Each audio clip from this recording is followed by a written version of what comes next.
Wow, কি match রে ভাই! হার্ট অ্যাটাক হওয়ার মতো ম্যাচ। হাসানের এমন ক্যাচ আর ম্যাচ হারতে যাওয়া দেখে মিরাজের রীতিমতো হার্ট কাঁপা শুরু হয়ে গিয়েছিল। বিস্তারিত জানুন পুরো ভিডিওতে।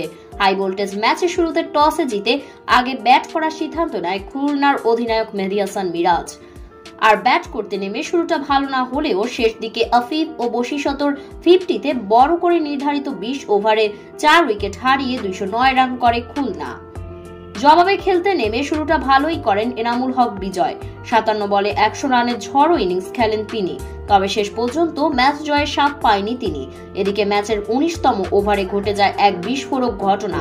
রায়ান বোর্লের ক্যাচ নিতে গিয়ে উল্টে পড়ে যায় হাসান মাহমুদ, যেটা ছিল খুব বিপজ্জনক। তবে 7 বলে যখন 17 রান দরকার, এমন ক্যাচটা তো নিতেই হবে। এরপর 20তম ওভারে হাসানের বলে প্রথম বলে বাউন্ডারি আটকাতে না পারায় আফিফের প্রতি একটু রাগ হয় মিরাজ। এরপর আবার 3 বলে যখন 11 রান দরকার, তখন ক্যাচ মিস করেন মোহাম্মদ নওয়াজ। তখন মনে হচ্ছিল মিরাজের হার্টের ব্যথা শুরু হয়ে গেছে, কিন্তু শেষ পর্যন্ত 7 রানে ম্যাচটা জিতে বুকে হাত দিয়ে নিজেকে কন্ট্রোল করেন মিরাজ।